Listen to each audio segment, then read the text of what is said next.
Hi everyone, it's James here. Welcome to another video, and this is going to be a bit of a strange one. An idea I thought of a while ago, and no idea if anybody's going to be interested in it or not, but I thought I would do it anyway.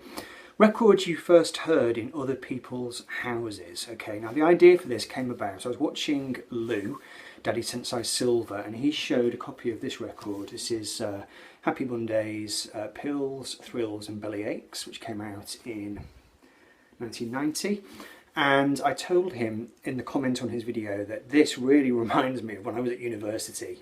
It was the summer of 1990, and there was a guy who lived on my corridor, because I lived in halls, and he used to blast the Happy Mondays all hours of the day and night. The song Hallelujah used to come just booming down the corridor where I lived, and it got me thinking about how, you know, as we get older we retreat into our little worlds, our little private worlds, and we listen to music. I mean, that's what's great about the VC, is that we kind of, you know, share music. But it struck me that when I look back over my life, a lot of music I discovered and listened to actually was in other people's houses. It was not music which I heard for the first time in my own house. It was music which I heard, you know, when I was around friends' houses, around family members' houses, and you know, that sort of, it doesn't happen anymore really. I don't really go to people's houses and listen to music anymore. So I thought, right, I'll do the video if I can think of at least 10 examples of records that I can remember hearing in other people's homes, and I actually came up with 12 in the end. So I thought, right, I will do the video.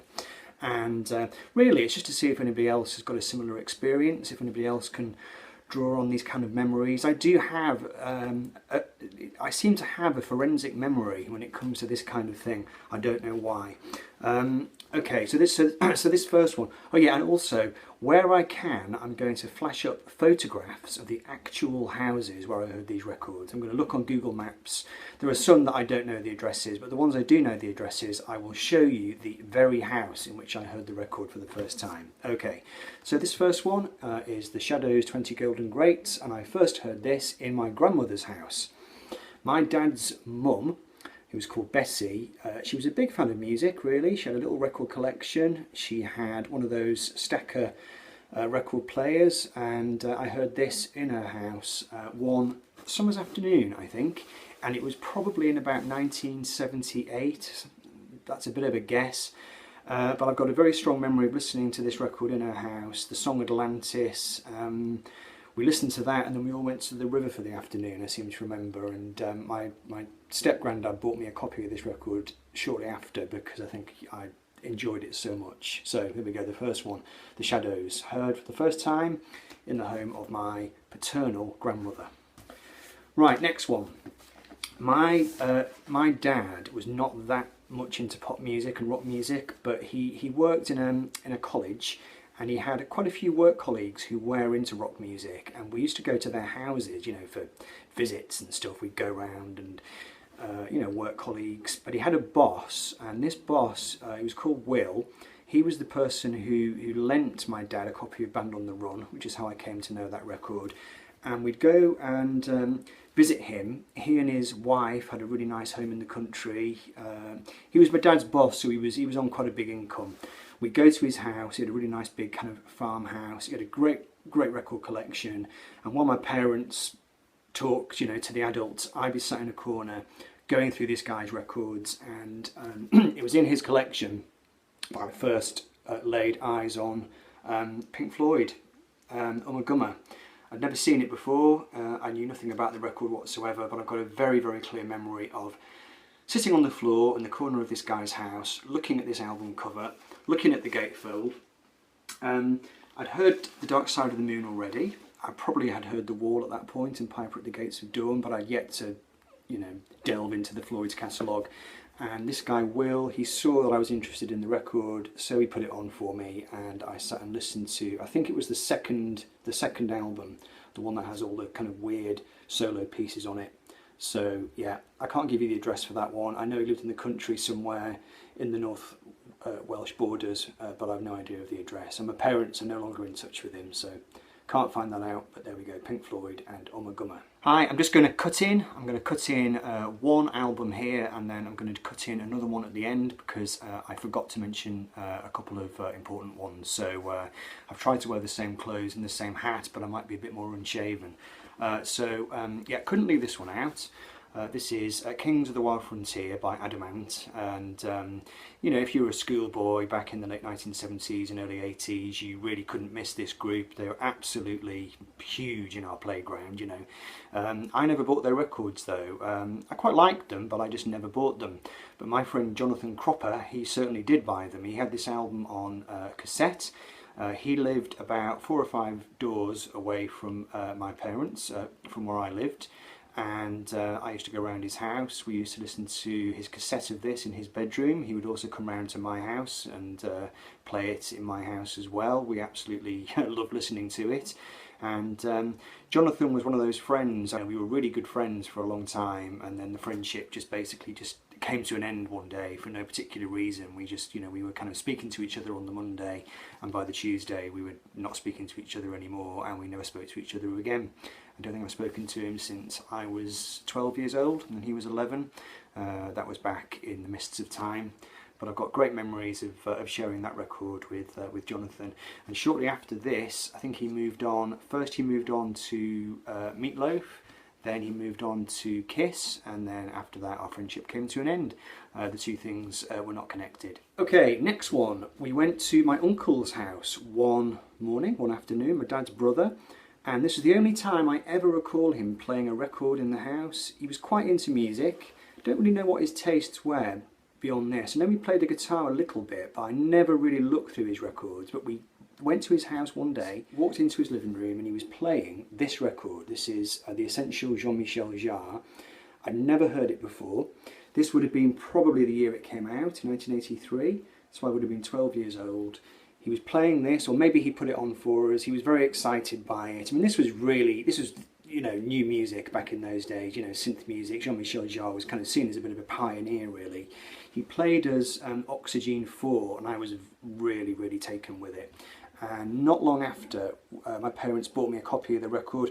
I got this record on the same day that I got a copy of Kiss Dynasty. So I brought those two records home in the same little, you know, parental bought catch. But yeah, I heard that for the first time at my Uncle Tony's house.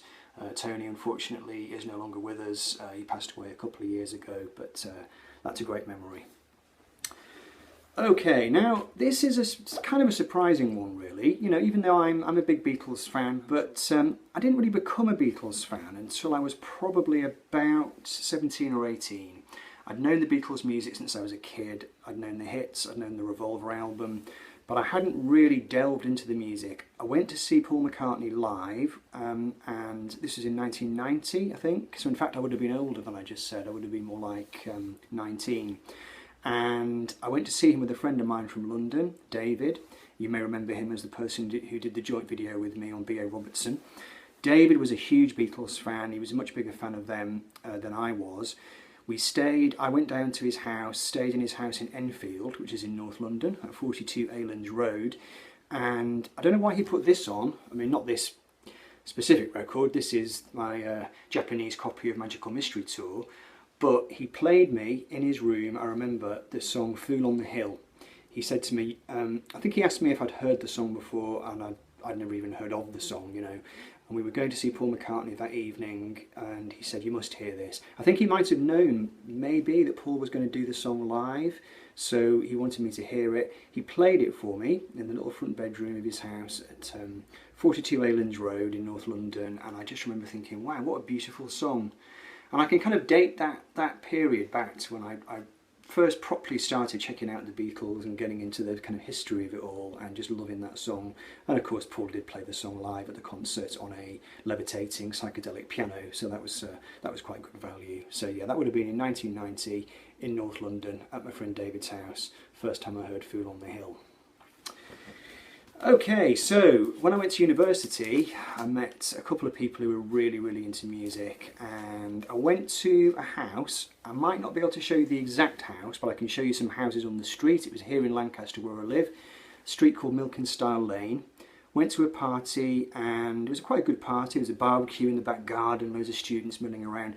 But I knew that this guy Greg had a really good record collection, so I went into his room and I rifled through his CDs, and I pulled this one out, and I'd never heard a Peter Gabriel record at that point, but he had this record in his collection on CD, and I can remember, I don't think I played the whole thing, but I've got a really strong memory of listening to the opening track, Red Rain, in his bedroom, and just thinking, wow, that sounds absolutely amazing.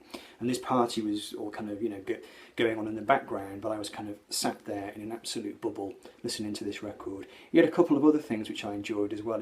He had Yes 90125, and I heard Owner of a Lonely Heart for the first time on the same evening, and a couple of other things as well, but this is the one I thought I would show. Peter Gabriel and So, heard for the first time in my mate Greg's bedroom.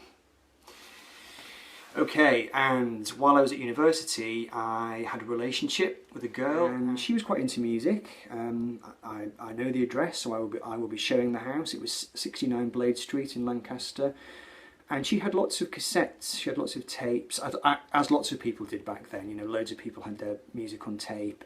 She had a couple of good things. She had Fleetwood Mac Tango in the Night, which I never heard before at this stage.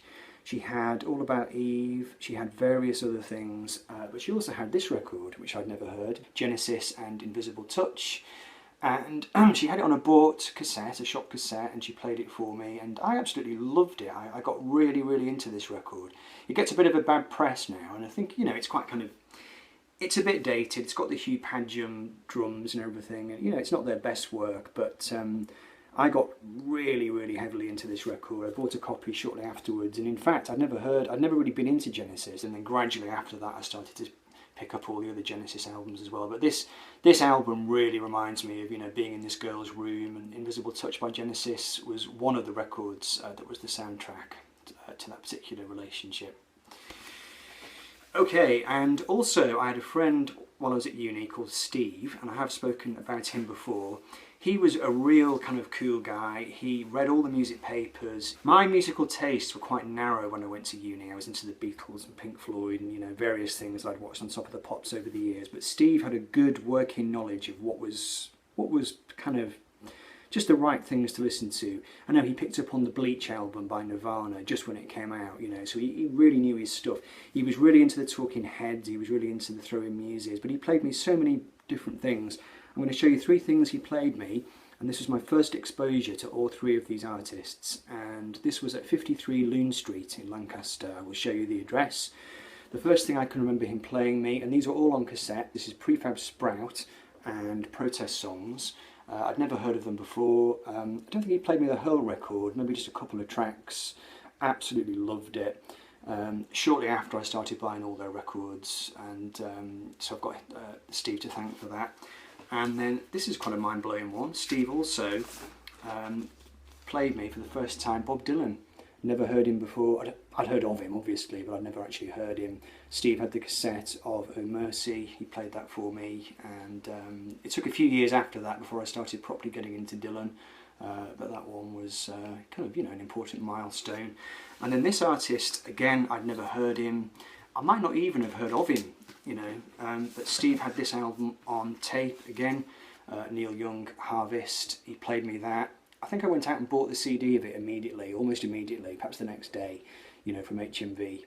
And that started a lifelong love of Neil Young's music. So all 3 of those records heard for the first time in Steve's bedroom at 53 Loon Street in Lancaster. And just a couple more. I moved to Leeds in 1992 after finishing college, and I had a friend who had a house in Leeds 6, which is the student area of Leeds, and he had quite a good record collection.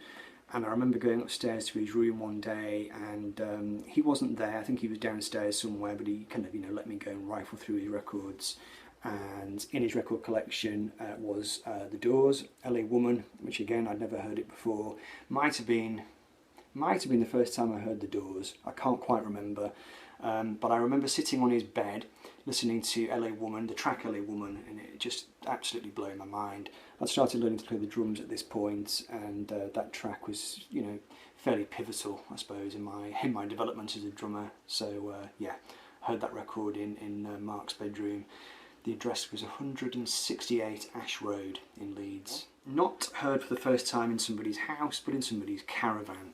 When I was growing up, we had friends who had a caravan in Wales, in Portmaddock, and they had a little record player in the caravan, and I used to go to Cobb Records, which was the record shop in the town, staying there one year with some friends, and I bought this record, and I think it was my first David Bowie album, and we all sat and listened to it in the living room one evening while playing Scrabble, while the rain came down outside.